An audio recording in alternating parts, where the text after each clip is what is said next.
নমস্কাৰ দৰ্শক মণ্ডলী, স্বাগতম জনাইছোঁ আজি মোৰ নতুন এটি ভিডিঅ'লৈ। ৰামনৱমী উপলক্ষে আজি আমি গৈছিলোঁ গণেশ মন্দিৰ, হনুমান মন্দিৰ আৰু আজি যিহেতু পবিত্ৰ নৱবৰ্ষৰ নৱমী তিথি, সেই নৱমী তিথি উপলক্ষে দুৰ্গা পূজা চাবলৈ। দুৰ্গা পূজা দৰ্শন কৰিলোঁ। এইফালে হনুমান মন্দিৰ গণেশগুৰিস্থিত, তাত গৈ আমি প্ৰাৰ্থনা কৰিলোঁ, হনুমান চলিহা পাঠ কৰিলোঁ। তাৰপিছতে আহি গণেশ মন্দিৰত প্ৰথমতে প্ৰৱেশ কৰিছিলোঁ, ক্লিপটো পিছত সংযোগ কৰি দিয়া হ'ল। এয়া গণেশ মন্দিৰৰ ভিতৰৰ দৃশ্য। মই ইয়াতে সেৱা কৰি সকলোৰে কুশল হওক বুলি অসমীয়া নৱবৰ্ষ যিহেতু আৰম্ভ হৈছে, পেহীৰ লগত গৈ আমি এনেকৈ সেৱা প্ৰাৰ্থনা কৰি আহিলোঁ। তাৰপিছতে হনুমান মন্দিৰত প্ৰসাদ গ্ৰহণ কৰিলোঁ, দুৰ্গা মন্দিৰতো প্ৰসাদ গ্ৰহণ কৰিলোঁ, গণেশ মন্দিৰতো প্ৰসাদ গ্ৰহণ কৰি ধুনীয়াকৈ ওলাই আহিলোঁ। জীৱনটোত এনেকুৱাকৈ আমি আগবাঢ়ি থাকিব লাগিব, ভালেই হওক বেয়াই হওক, মনটোত এটি শান্তি লয়। যিটো ভগৱানৰ ওচৰলৈ গ'লে, যিকোনো মন্দিৰ এটালৈ গৈ যেতিয়া আমি সেৱা কৰিম বা মনতে কিবা এটা থাপি লৈ মন্দিৰলৈ যাম, সেইটো পূৰণ হওকেই বা নহওকেই, কাৰণ ভগৱানৰ ওচৰলৈ গ'লে আমি কিবা এটা আশা লৈহে যাওঁ। সকলোৱে আশা নোলোৱাকৈ যাব পাৰে, কিছুমানে আশা লৈও যায়, আশা নোলোৱাকৈ যায়।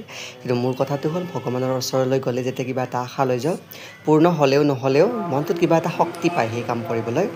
আৰু যিহেতু ৰামনৱমীৰ তিথি, সেই হেতুকে হনুমান মন্দিৰলৈ গৈ যেতিয়া হনুমান চলিচা পাঠ কৰিলোঁ, মনটোত কিবা এটা সুকীয়া অনুভূতি এটা জাগ্ৰত হৈছে, সুকীয়া শক্তি এটা জাগ্ৰত হৈছে, কৰ্ম কৰাৰ হেঁপাহ আৰু আগবাঢ়ি যোৱাৰ হেঁপাহ।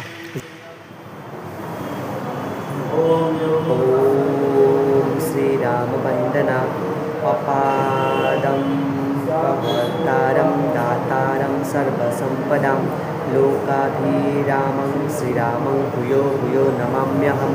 रामाय रामभद्राय वेधसे रघुनाथाय नाथाय सीताय पतये नमः। नीलाम्बुजश्यामलकोमलाङ्गं सीतासमारुहिता वामभागं पाणुमहासायकसारुसापं नमामि रामं रघुवंशनाथं, नमामि रामं रघुवंशनाथं। रामाय नमः, नमो हनुमते नमः। কি হৈছে ঘুগনিকে